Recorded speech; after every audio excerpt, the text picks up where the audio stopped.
Приветствую уважаемых подписчиков и гостей нашего канала. Перед просмотром ставьте лайк, подписывайтесь на канал и не забывайте нажимать на колокольчик. В Одессе следователи полиции завершили досудебное расследование по делу похищения гражданина Греции и его племянника и выбивания из них денег. Среди подозреваемых по этому делу жена иностранца, владелица салона красоты в Николаеве и криминальный авторитет, которого недавно расстреляли в Одессе. По версии следствия и самого пострадавшего грека, именно украинка сдала его мафии, и он лишился около 2 миллионов гривен и 6 элитных квартир. Греческий бизнесмен Николас Папаниколау познакомился с украинкой Викторией Росляковой несколько лет назад на Кипре, где она якобы работала танцовщицей в ночном клубе. Они начали встречаться, а впоследствии Виктория забеременела. Мужчина такой новости обрадовался. Он приехал из Афин в Николаев, там купил дом и салон красоты и оформил все это на Викторию. Украинка родила сына, Луку. Также у нее есть старшая дочь от первого брака.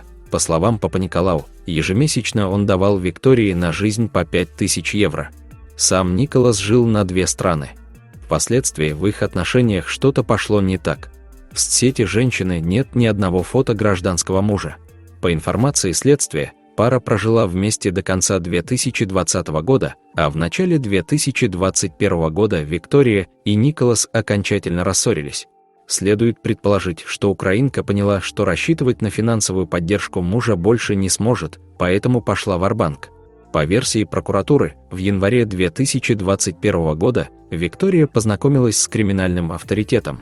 Вместе с ним она решила обобрать мужа-миллионера. Примерно в середине января 39-летний мужчина и его 31-летний друг познакомились с 36-летней жительницей Николаева. Они вместе приняли решение завладеть деньгами и недвижимостью ее гражданского мужа, гражданина Греческой Республики.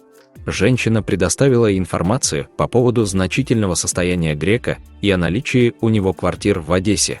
Также сказала о том, что ее муж и его племянник сейчас находятся в этом городе, рассказала пресс-секретарь Одесской областной прокуратуры Ирина Коваленко. Организатор и Виктория, по данным следствия, разработали четкий план, а каждому в созданной преступной группе раздали роли и функции. В течение месяца лидер банды, уроженец Беляевского района, совершил ряд запланированных организационных и подготовительных мероприятий.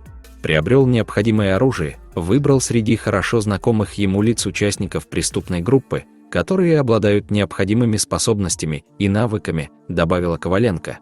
17 февраля Виктория Рослякова назначила своему экс-сожителю встречу, пообещав поговорить о сыне.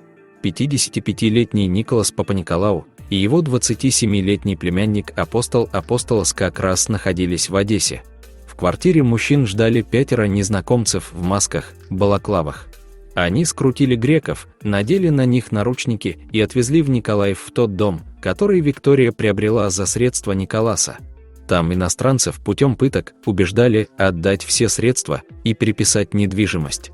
Для нотариального оформления их возили в Одессу.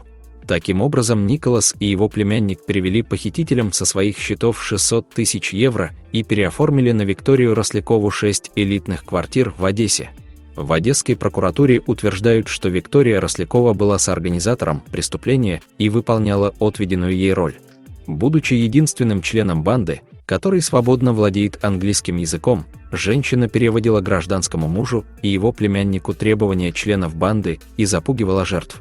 Лидером банды был одесский предприниматель Александр Рожко, более известный в криминальном мире как Лима. Его застрелили 26 марта в Одесской области, а в его авто обнаружили целый арсенал оружия. В это время 2 греков продолжали оставаться в плену. Освободили жертв банды из плена в апреле, греки обнимали полицейских и целовали им руки, мужчины уже не надеялись, что выживут. В том, что Виктория была организатором похищения и пыток, убежден и сам пострадавший Николас Папаниколау. С абсолютной уверенностью можно сказать, что все это организовала Виктория. Потому что она была единственным человеком, который знал все о моем финансовом положении, а те мафиози, которые были с ним вместе в этой организации, не могли знать никаких деталей, утверждает пострадавший. Сама же Рослякова убеждала в суде, что ее заставляли все это делать. На меня вышли люди, мафия, и они меня заставили дать информацию о муже и быть переводчиком, заявила Рослякова в суде. Женщина уверяла, что членов банды она не знает и видела их только в масках, а в полицию не пошла только потому, что ее запугали связями в правоохранительных органах. За незаконное лишение свободы, пытки, разбой и вымогательство 5 фигурантам грозит до 10 лет лишения свободы. Но окончательную точку в деле поставит суд.